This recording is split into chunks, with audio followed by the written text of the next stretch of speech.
आपके लिए 1000 पॉलिटी के मोस्ट इंपोर्टेंट क्वेश्चंस का सेट 1 वीडियो लेकर आया हूं।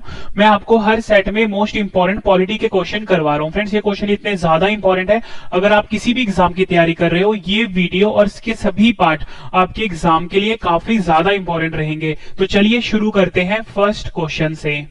फर्स्ट क्वेश्चन है हमारा, लोकसभा अध्यक्ष अपना त्यागपत्र किसे देते हैं? सही आंसर है ऑप्शन सी, लोकसभा उपाध्यक्ष। लोकसभा के अध्यक्ष अगर कभी भी अपना त्यागपत्र देना चाहे, वो हमेशा लोकसभा का जो उपाध्यक्ष होता है उनको देते हैं। इंपॉर्टेंट क्वेश्चन रहेगा आपके एग्जाम के लिए। फ्रेंड्स, यहाँ पे ना बात हुई है लोकसभा की। लोकसभा से रिलेटेड काफी ज्यादा क्वेश्चन एग्जाम में बनते हैं। कुछ क्वेश्चन मैं आपको बता देता हूँ। फ्रेंड्स, आपसे एग्जाम में ये पूछा जाता है कि जो लोकसभा के सदस्य होते हैं, इनका कार्यकाल कितने वर्ष का होता है? तो आपका आंसर होगा इनका कार्यकाल 5 वर्ष का होता है। आपसे एग्जाम में पूछा जाता है कि लोकसभा का सदस्य बनने के लिए न्यूनतम आयु कितनी चाहिए, मतलब मिनिमम एज कितनी चाहिए? आपका आंसर होगा 25 वर्ष चाहिए। आपसे एग्जाम में पूछा जाता है कि संसद के दोनों सदनों का सभापति कौन होता है? आपका आंसर होगा लोकसभा का जो अध्यक्ष होता है, ये संसद के दोनों सदनों का सभापति होता है। और आपसे एग्जाम में ये पूछा जाता है, मैंने यहाँ पे आपको बताया कि जो लोकसभा का अध्यक्ष होता है, ये अपना त्यागपत्र लोकसभा के उपाध्यक्ष को देता है। अगर आपसे एग्जाम में पूछा जाए कि जो लोकसभा का उपाध्यक्ष होता है वो अपना त्यागपत्र किसे देता है, तो जो लोकसभा का उपाध्यक्ष होता है वो लोकसभा के जो अध्यक्ष होते हैं उनको अपना त्यागपत्र देते हैं। इंपॉर्टेंट क्वेश्चन रहेगा आपके एग्जाम के लिए, जितना भी मैंने आपको बताया यहाँ पे। फ्रेंड्स, यहाँ पे ना लोकसभा की बात हो रही, जो हमारा संसद है ना, उसके मेनली 2 सदन है। ठीक है, ऊपर वाला जो सदन है उसे हम राज्यसभा कहते हैं, और जो नीचे वाला सदन होता है उसे हम लोकसभा कहते हैं। ठीक है, ये भी आपने याद रखना है। नेक्स्ट क्वेश्चन कर लेते हैं।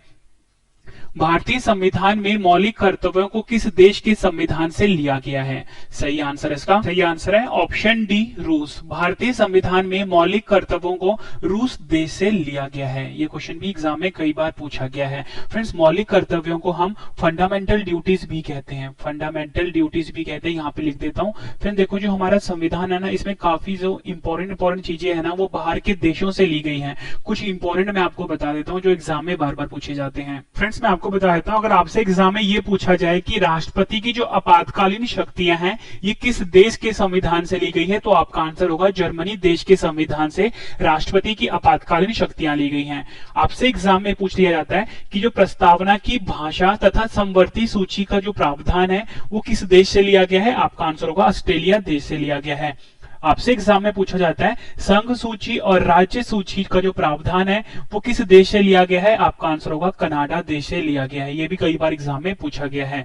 आपसे एग्जाम में पूछा जाता है विधि द्वारा स्थापित प्रक्रिया को किस देश के संविधान से लिया गया है? आपका आंसर होगा जापान देश के संविधान से लिया गया है। आपसे एग्जाम में पूछा जाता है संसाधनात्मक शासन प्रणाली यानी पार्लियामेंट्री फॉर्म ऑफ गवर्नमेंट, एकल नागरिकता का प्रावधान किस देश के संविधान से लिया गया है? ब्रिटेन देश के संविधान से लिया गया है।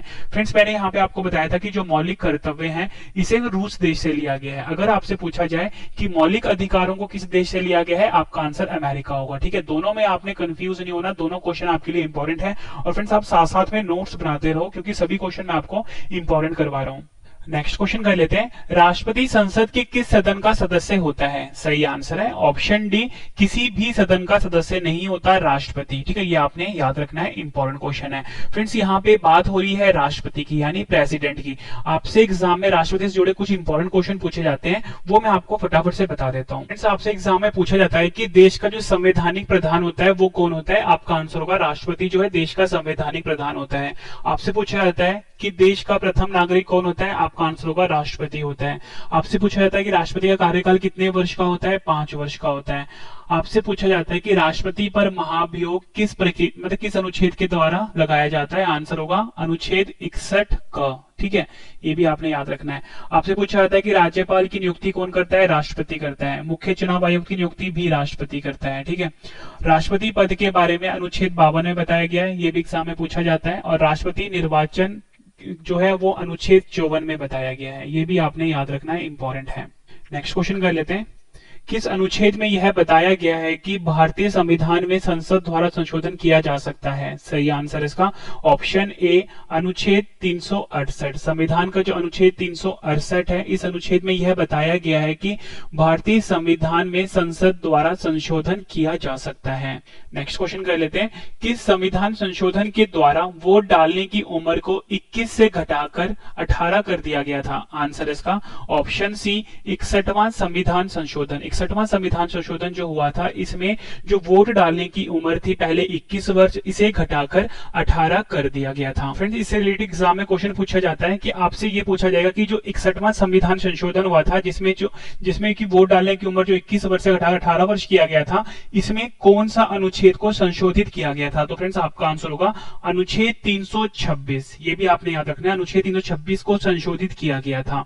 आपसे पूछा जाता है कि जो 61वां संविधान संशोधन है, ये कब किया गया था? आपका आंसर होगा 1989 में किया गया था। ये भी आपके लिए इंपॉर्टेंट है। फिर से बता देता हूं कि 21 से 18 साल की उम्र कर दी गई थी वोट डालने की 61वें संविधान संशोधन से।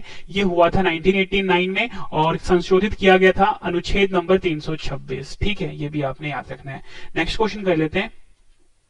नेक्स्ट क्वेश्चन है हमारा, भारतीय संविधान सभा के प्रारूप समिति के अध्यक्ष कौन थे? यानी कि ड्राफ्टिंग कमेटी के अध्यक्ष कौन थे? सही आंसर है option B B R Ambedkar. B R Ambedkar जो थे, ये भारतीय संविधान सभा के प्रारूप समिति के अध्यक्ष थे, या आप बोल सकते हो ड्राफ्टिंग कमेटी के अध्यक्ष थे। फ्रेंड्स, आपसे एग्जाम में पूछा जाता है कि संघीय समिति के अध्यक्ष कौन थे? तो आपका आंसर होगा भारतीय संविधान के संघीय समिति के अध्यक्ष थे जवाहरलाल नेहरू। ये भी आपने याद रखना है। आपसे एग्जाम में पूछा जाता है कि भारतीय संविधान के संचालन समिति के अध्यक्ष कौन थे?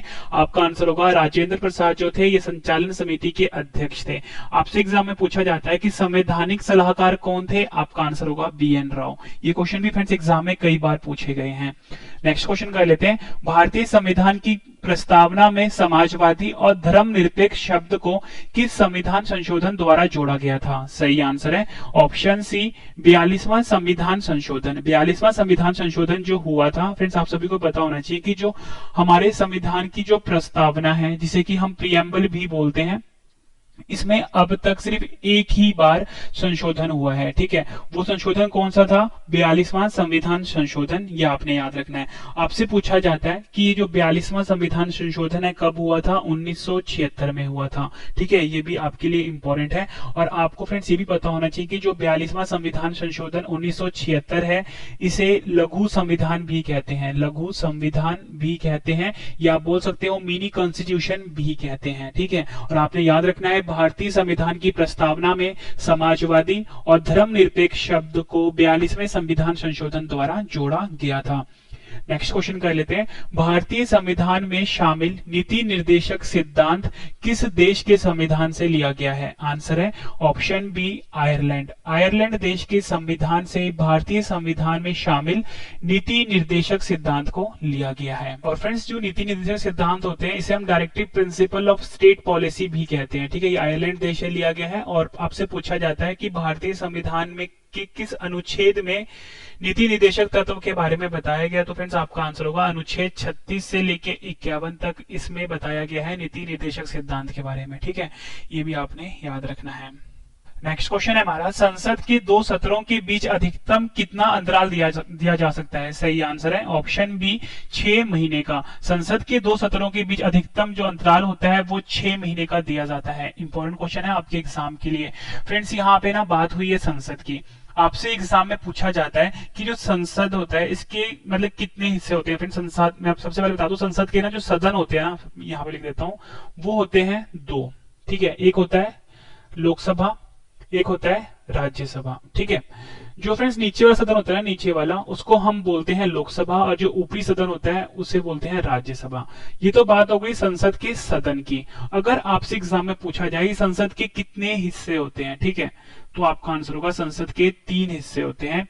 एक होता है फ्रेंड्स लोकसभा, ठीक है, दूसरा होता है राज्यसभा, और तीसरा होता है राष्ट्रपति। ठीक है, संसद के 3 हिस्से हैं, लोकसभा, राज्यसभा और राष्ट्रपति। ये भी आपने याद रखना है, इंपॉर्टेंट है। नेक्स्ट क्वेश्चन है हमारा, लोकसभा में अधिकतम सदस्यों की संख्या कितनी होती है? सही आंसर है ऑप्शन बी 552। लोकसभा में अधिकतम सदस्य की जो संख्या